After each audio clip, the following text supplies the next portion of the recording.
Studies have found that reading alone might not be enough for students to truly understand and memorize the material they need to perform well on exams. In fact, you only retain 10% of what you read. But what if I told you that you can significantly reduce your study time, your frustration, and your overall exam preparation whilst remembering over 75% of what you read? Sounds too good to be true, right? Well, in today's video, I will be sharing with you not one, not two, but 10 active reading strategies that will help you study less, study smart. Number 1, read/summary method. This first strategy is based on a simple principle: organization. The valuable information contained in a textbook is often scattered and separated by filler paragraphs, making it harder to see the big picture. So when you start reading that new chapter, think extraction. When you read, have a notebook next to you in which you can write down in a clear and organized manner the extracted and most important information found in the text. If this sounds like a method you would like to try out, I will leave my step-by-step video on how to take the best textbook notes in the description box down below. Number 2, marginal notes. This method can look extremely overwhelming. However, with complex articles like the ones I was faced with in a behavioral neuroscience class, the marginal notes strategy can save your life. For real though. I went from a C on my first midterm to an A+ on my second by using the margins of my textbook to summarize the takeaway points of each paragraph. So when you're faced with a heavy and difficult text, simply remember RTS. Read the paragraph first. Think about what the author was trying to communicate in these few sentences, and then summarize the key points in the margin. Number 3, think like a teacher method, or TLT. The title says it all. This active reading strategy involves you going into the material with one big question in mind. If I were the professor, what would I ask the students on the exam? What this does is it puts your brain in hunting mode, which is quite different from a passive/boring just reading to read mindset. When you indeed have found your quote-unquote prey, you may use color coding or highlighting to make that important information stand out and easier to remember. Number 4, memory boost method. This is by far my favorite of all the active reading strategies, but I always have a hard time explaining it. It is quite strange, but in my experience works every single time without fail. As you are reading, keep a blank paper or a notebook and a pen next to you. Every time you see a list or an important name, keyword, or date, simply write it down quickly. And yeah, throw aesthetics out the window with this one. This strategy works so well because it involves activating more areas of the brain, and unlike the read/summary method, forces you to be engaged and revved up throughout the entire reading process. Another difference between the two is that the memory boost method is meant to increase your memorization speed and can involve repetition. For example, I am trying to remember this list. The first time, I write it down quickly as I read. The second time, I try writing it down without looking at the textbook.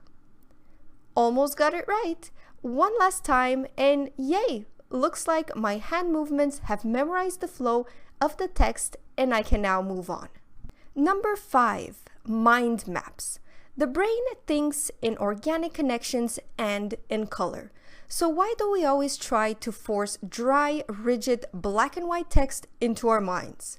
Mind maps help you see the connections between terms or theories while engaging more senses and skills, such as creativity. If you think the previous strategies to be too time-consuming, this method might be the one for you, since it requires you to engage the material chapter by chapter instead of, let's say, paragraph by paragraph. And so, once you finish the chapter, try to remember, or use the textbook for help, what the main topic was. Then draw branches that are connected to that subject, and then mini branches that connect those to those branches, and so on and so forth. At the end, instead of textbook notes, you will have one mind map per chapter for you to review before your exams. For visual students, this is a game changer. Number 6, study guide. Study guides are like cheat sheets or mini review documents you can rely on to answer all questions on an exam. It is a condensed version of all the important information you need to know to do well on your test.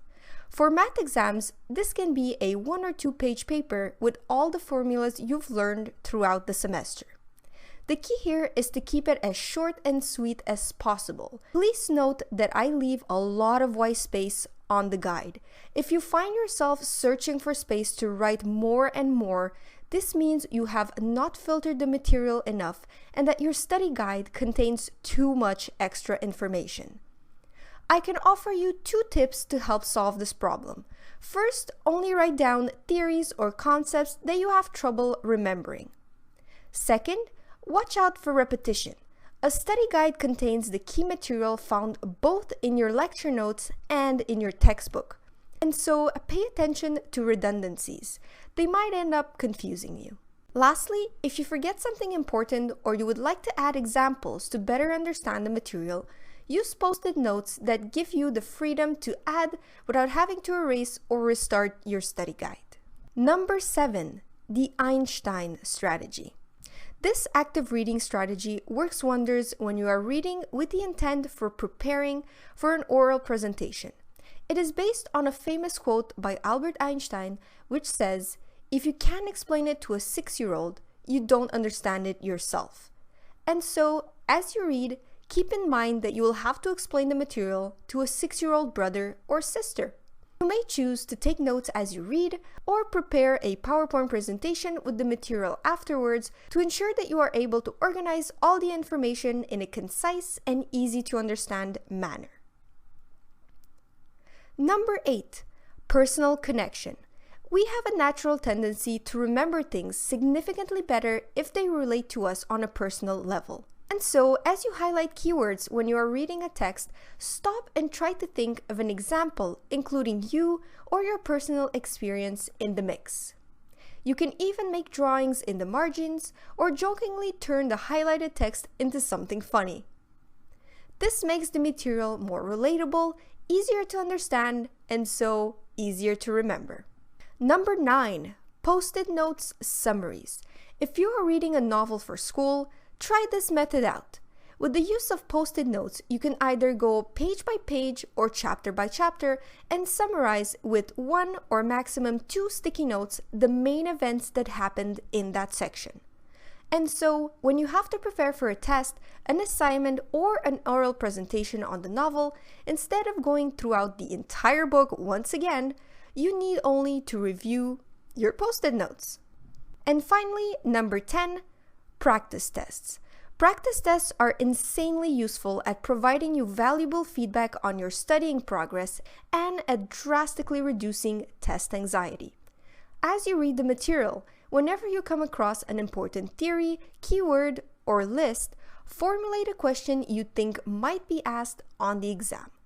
Little by little, you will have made yourself a legit practice test that you can do either in the middle of your study schedule or 2 days before your exam to see how much you know and adjust your studying accordingly. I usually make myself 2 practice tests, one for the middle of my studying and one to do the day before my exam as a form of closure.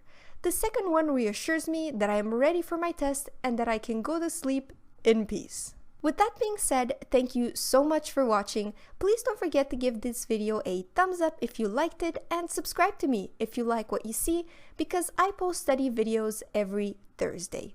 Oh, and one more thing. To thank you all for your continuous support and kindness, I will be doing a, drumroll please, giveaway this week. One lucky subscriber will be getting a gift card to design and have their own personal planner from personalplanner.com. I absolutely love this website and I will never go back to buying pre-made planners ever. All you have to do to be entered in this contest is to follow Personal Planner on Instagram or Facebook. Trust me, their pictures are like inspirational goals. And write in the comment sections of this video what your favorite motivational quote is. The winner will be chosen at random and will be announced on Monday, March 6th. So good luck to you all, love you loads, and thank you so much for watching.